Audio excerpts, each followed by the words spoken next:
오늘 함께 나눌 하나님의 말씀은 다니엘서 11장 36절에서 45절 말씀입니다.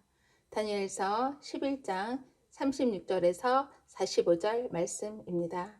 제가 봉독하겠습니다.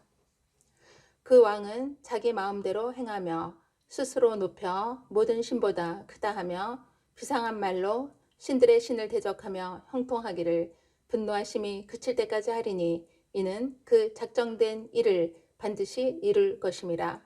그가 모든 것보다 스스로 크다 하고 그의 조상들의 신들과 여자들이 흠모하는 것을 돌아보지 아니하며 어떤 신도 돌아보지 아니하고 그 대신에 강한 신을 공경할 것이요 또 그의 조상들이 알지 못하던 신에게 금, 은, 보석과 보물을 들여 공경할 것이며 그는 이방 신을 힘입어 크게 견고한 산성들을 점령할 것이요 무릇 그를 안다 하는 자에게는 영광을 더하여 여러 백성을 다스리게도 하며 그에게서 뇌물을 받고 땅을 나눠주기도 하리라.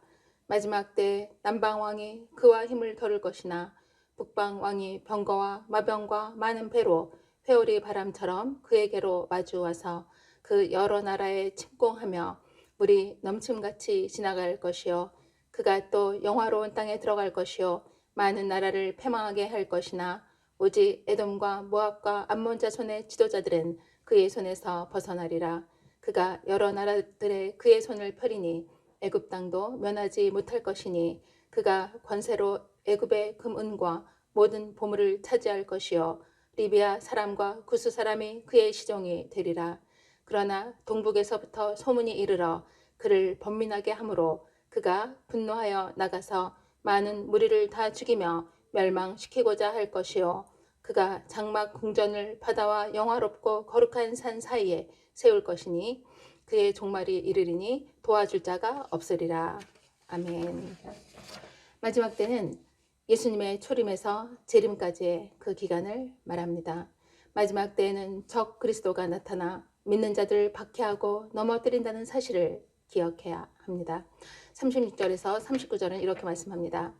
그 왕은 자기 마음대로 행하며 스스로 높여 모든 신보다 크다 하며 비상한 말로 신들의 신을 대적하며 형통하기를 분노하심이 그칠 때까지 하리니 이는 그 작정된 일을 반드시 이룰 것임이라.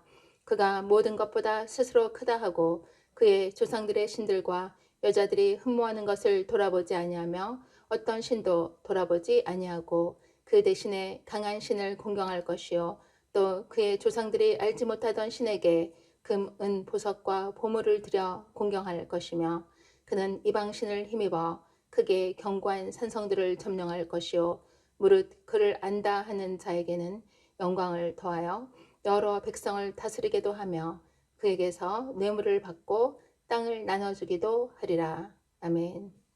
여기서 그 왕은 적 그리스도를 예표하는 안티오쿠스 4세를 말합니다. 그는 자기 마음대로 행하는 왕이었습니다. 그는 자신보다 높은 자가 없다고 여겼던 교만한 왕이었습니다. 그는 스스로를 높여서 모든 신보다 크다라고 말했습니다. 실제로 그는 주하에 자신의 얼굴에 옆 얼굴을 넣고 뒷면에 신의 현년, 즉 신이 출현했다라는 의미로 에피파네스라는 문구를 새겨 넣기도 했습니다. 그는 자신이 제우스 신이라고 생각했던 것입니다. 제우스 신은 그리스 신화에 나오는 최고의 신으로서 모든 신의 아버지다라고 불렸던 신입니다. 그러한 상황들을 보면서 그가 하나님을 전능하신 하나님을 모독했다는 것을 알 수 있습니다. 최고의 신은 누구입니까? 만왕의 왕은 누구십니까? 바로 천지를 창조하신 여호와 하나님 한 분이시라는 사실을 우리는 기억해야 합니다. 하나님께서 최후의 심판을 내리시기 전까지는 적 그리스도는 어려움 없이 이렇듯 형통한 삶으로 나아갈 것입니다.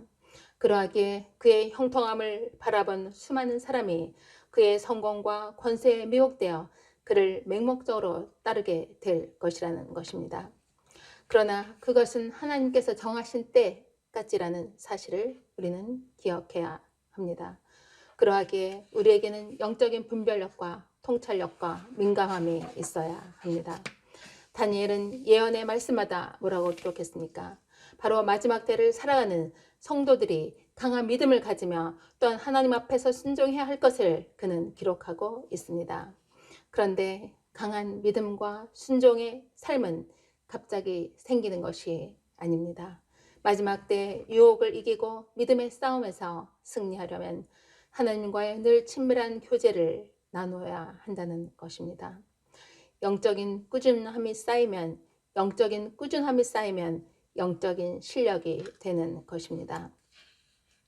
베드로전서 5장 7절에서 9절은 이렇게 말씀합니다. 너희 염려를 다 주께 맡기라.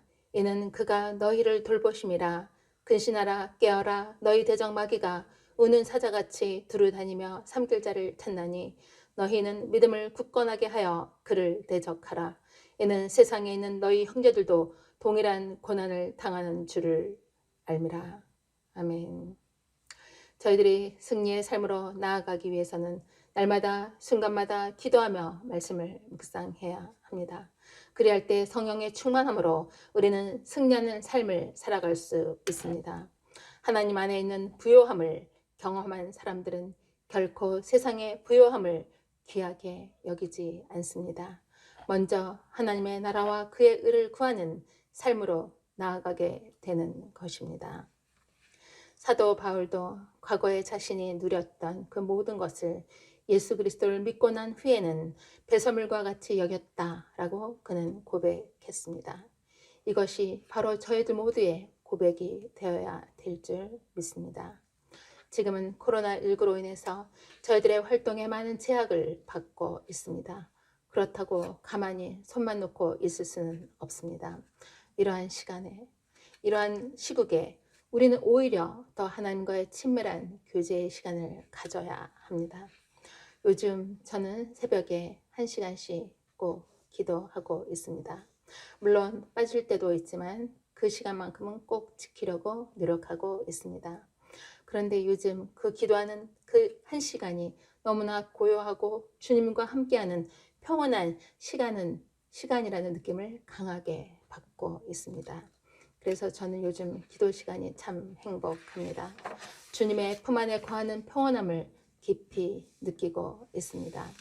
며칠 전에 기도한 후에 제가 잠깐 주님 앞에 기도하였던 그 기도 제목들이 다시 생각나면서 염려를 하고 있었어요. 그때 하나님께서 이런 마음을 주시더라고요. 얘야, 너가 기도했잖아. 나에게 공을 던졌잖아. 이제는 마음에 편안해져야지 라는 그런 감동을 주셨습니다.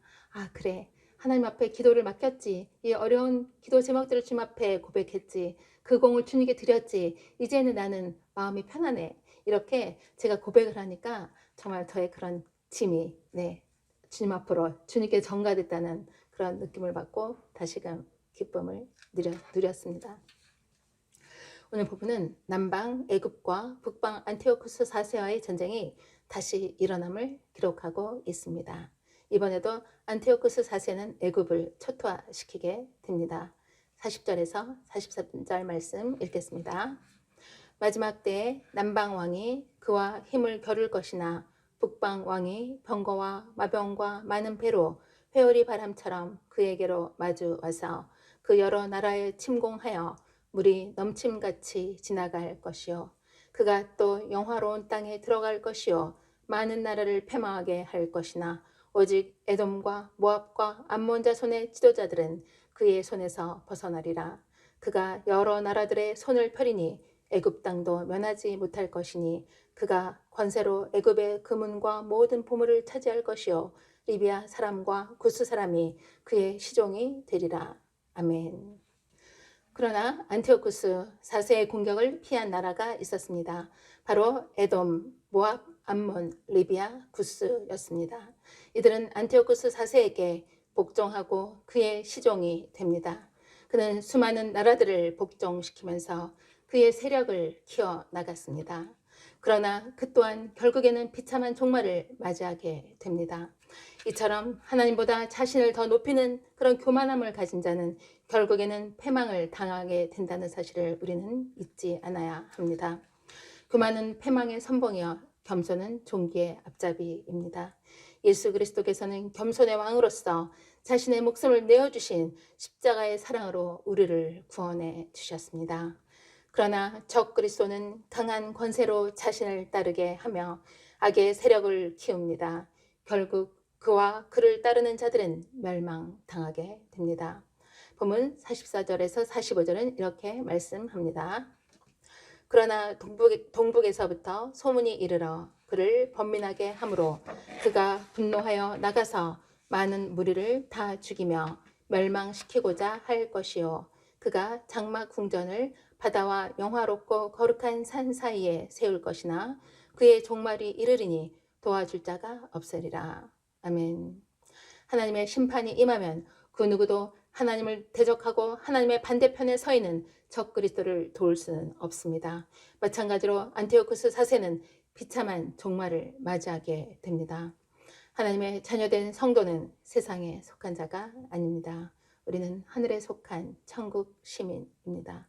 그러하기에 헛된 것, 땅의 것을 쫓지 않고 위의 것을 쫓아야 합니다. 우리는 본향인 천국에서 영원한 생명을 이어갈 자들입니다. 그러하기에 오직 하나님 한 분만을 섬기며 믿음으로 나아가 우리들에게 맡겨주신 십자가를 충성되이 지고 감으로 부활의 기쁨을 맛보는 저와 사랑하는 성도님들의 삶이 되시기를 소망합니다. 아멘. 기도하시겠습니다. 할렐루야. 영원히 찬양받기에 합당하신 하나님 아버지, 그 크신 은혜와 사랑에 늘 감사드립니다.